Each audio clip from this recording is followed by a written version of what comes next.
Well, we're still dealing with a little bit of the ups and downs of the spring weather. Get some nice days, we get some cold nights. So we have to still be careful about what we're doing in the lawn, but I know we're all very anxious to do stuff. So first of all, grass seeding. So here's the soil temperature. Still currently says 40 right there.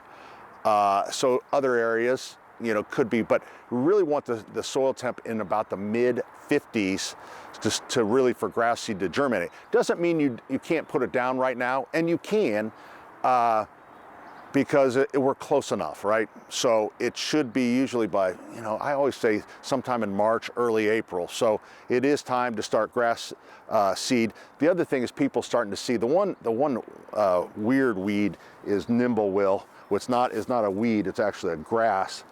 And this is the only time of year that people complain about nimblewill. Once it greens up, everybody seems to forget about it. But if you want to kill nimblewill, or if you want to kill your neighbor's nimblewill, there is a product called Tenacity. I don't know, it's only stocked at turf stores, or you can buy it online. It's really expensive. Get a little bottle for about 80 or 90 bucks. And it goes a long way. It's a teaspoon to 2 gallons of water, I think. But it will kill it. It also does a nice job on bent grass. I used that and it worked really well. So if it's bothering you, find Tenacity somewhere. If it's not bothering you, go to Florida or don't look at it for a while. It'll green up and then nobody ever talks about it again.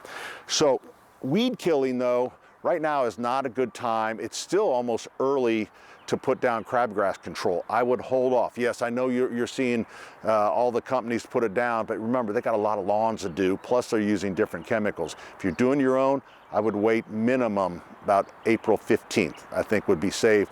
That way you'll have plenty of control as the crabgrass continues to germinate. But rather than putting down, because we were seeing a few weeds, just get some spray and go out and, boom, boom. Hit them individually. It's better for your lawn that you're not spreading weed killer all over it, but it allows you to go back time and time again because there's still tons and tons and tons of weeds that'll continue to come up.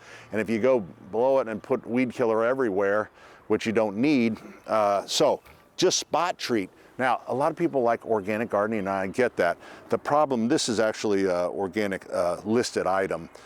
The problem, and that we're still waiting for, that I can't find and I haven't seen, is one that is actually selective. All the organics will kill weed and grass. So if you're going to use that on the lawn, you have to be very, very careful just to get it on the weed and not the grass. So I know it'll be, but even if you get a little spot, it'll grow right back. I'm sure of it, all right? So step over here. This is what everyone a lot of times are faced with, is what looks like underneath the trees, bare spots, and it drives people crazy.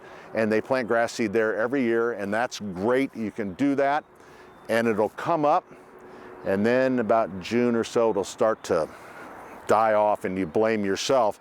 And that is because right now, there are no leaves on the trees, so that's getting plenty of sunlight. So whatever makes you happy, but a good thing to do would be to think about mulching that area and putting in some specimen perennials that love shade. So a lot to do in the garden.